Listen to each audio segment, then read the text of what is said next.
If you feel as though you have been waiting for something, waiting for change, waiting for relief, waiting for life to finally move, I want you to hear this clearly. You are not waiting. Waiting belongs to those who believe the thing does not yet exist. But creation is finished. And when creation is finished, nothing is waited for. It is remembered. Most people approach their desire as something ahead of them in time. They say, one day it will come, or soon it will happen. But whenever you place your good in the future, you confess absence in the present.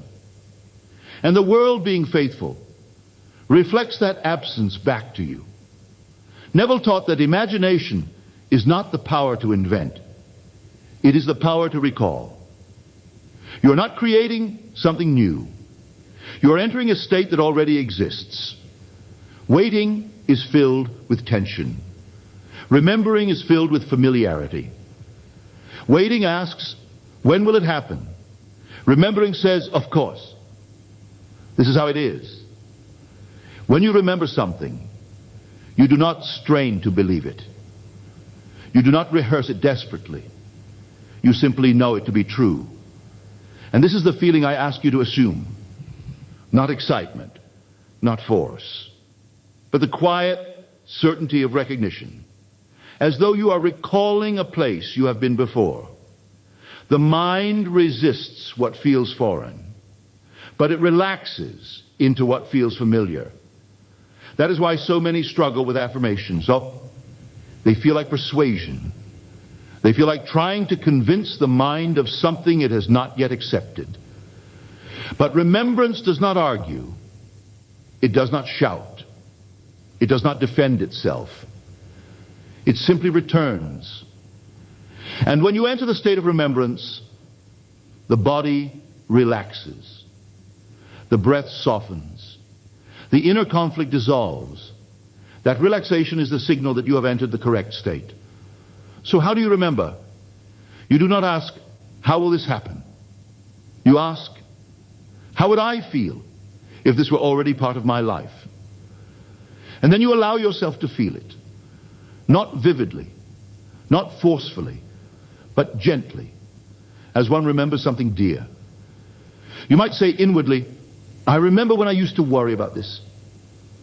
I remember when this felt so far away. I remember when I didn't believe this was possible. Notice how these words do not strain the mind. They imply completion. They place the desire behind you, not ahead of you. And in doing so, they collapse time. Every moment you wait, you affirm separation. Every moment you remember, you affirm union. The world does not respond to longing. It responds to assumption. And assumption is always present tense. So when you feel tempted to ask, where is it? Pause. And instead ask, what would I be remembering if this were already done? Then enter that feeling. Remain there briefly. And let it go. Persistence does not mean clinging to the idea all day long. It means returning to the same inner conclusion whenever the mind wanders.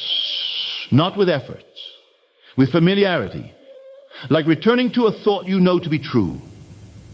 The remembered state becomes your resting place.